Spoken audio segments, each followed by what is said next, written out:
After the survival hike, I didn't want to complain much because I hadn't eaten very well on the survival hike, and the last camp I went to, the food was pretty bad. The food's good for camp food, except I would not trust for chicken chow mein. Living in a teepee is fun because, to me, they seem like the original things because they're so big and they look like all the pictures that you see in books.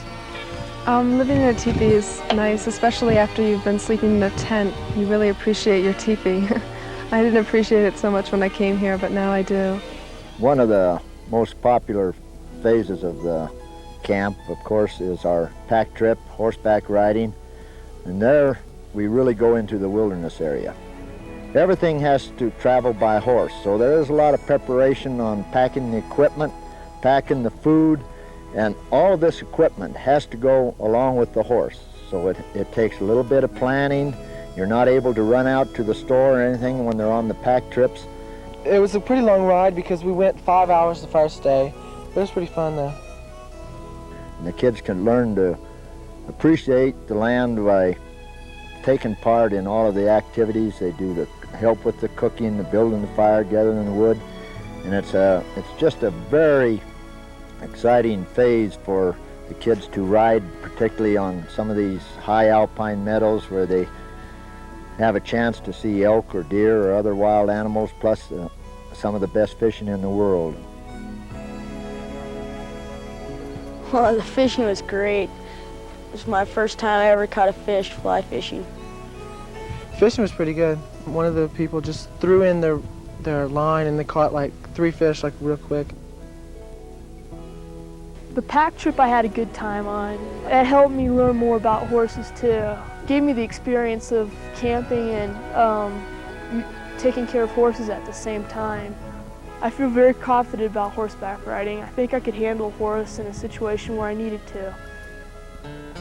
Well, now on the alpine trip, this is dealing with mountaineering.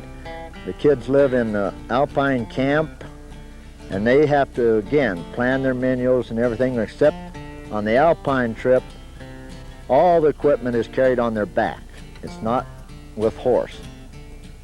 During the first week of camp, each student is given the materials to make a primitive backpack to be used on the upcoming survival hike. I won't say they're as good as a regular pack. I won't lie to you. But they work. They're pretty nice. After completing their backpacks, the campers embark on a 4-day survival hike. Although they're supplied with a minimum amount of food, each camper is encouraged to test their skills in constructing a shelter and in finding their own food. Yeah, I was a little afraid of the survival hike a couple days ago. Coming up here, I figured, what is this going to be like? And I don't really feel like, ripping the skin off of a small animal or something. But I don't think it's going to be like that. I think, even if I have to, I think it's going to be more sort of a learning experience. Here they learn to work together, I think, a little bit better because they know what it takes to have camp cooperation and work together to get everything done. The survival hike taught me a lot of stuff. It taught me responsibility, that I could handle myself in a situation that was really an emergency. And I learned, how to work with a group, because if it weren't for me working with a group, I don't think I ever could have really come out with flying colors. It isn't that many of them are going to put to use those skills in the wilderness. It is an idea.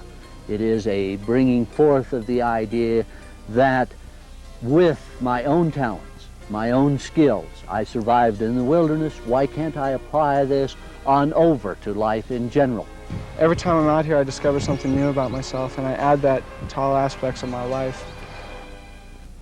Only a few miles from the Skinner's base camp at Burnt Lake are some of the largest snowfields and glaciers in the United States. Every summer, the brothers lead an expedition into this rugged terrain. Limited to 18 advanced climbers, still gaining experience, the session concludes with an attempt on Gannett Peak, Wyoming's highest. Closer to home, the younger and less experienced campers receive a beginner's course in rock climbing and rappelling.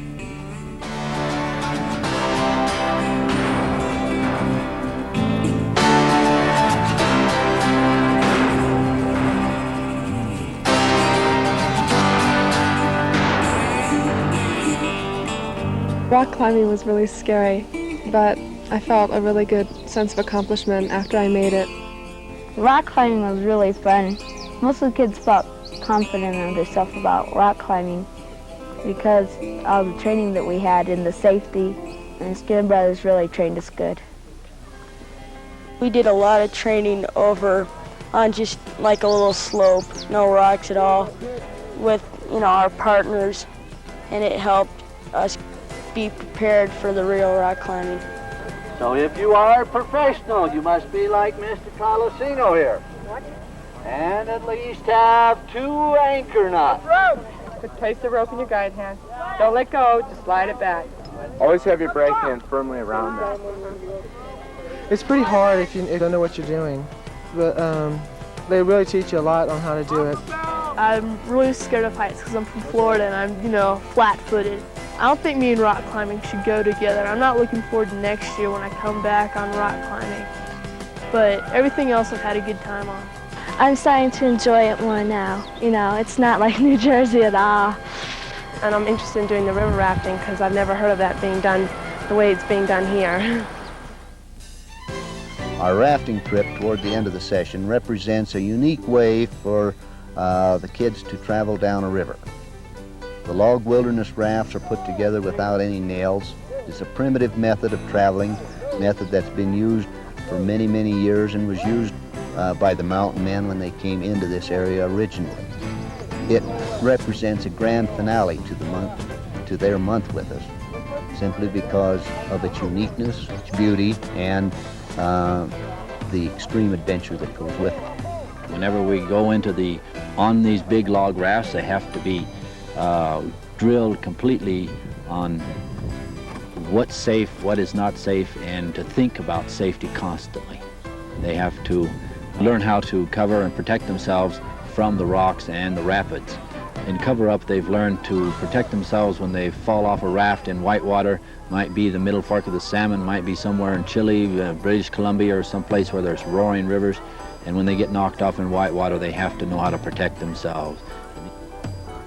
The number of passengers on each raft depends on the raft size itself. The smaller kids go with the Skinner brother or 2 strong counselors. They always have the stronger persons on the outside of the rafts that will be able to guide the raft better and take care of the whole group. The rafting trip itself, as far as daytime, is about 3 days long. Miles-wise, it runs across the valley several times. It usually is about 45 river miles. The log rafts float a lot slower than rubber rafts because they float through the waves and are affected much more by the wind, and you can't row them down the stream such as rubber rafts. It's much more unique to use a log raft versus the rubber raft because the pioneers used this method of going down the rivers. To get the kids conscious of thinking safety all the time, we of course as adults have to continuously harp on them to be safe and to think safety and to think before they act rather than after the fact. That's why we have a very good safety record.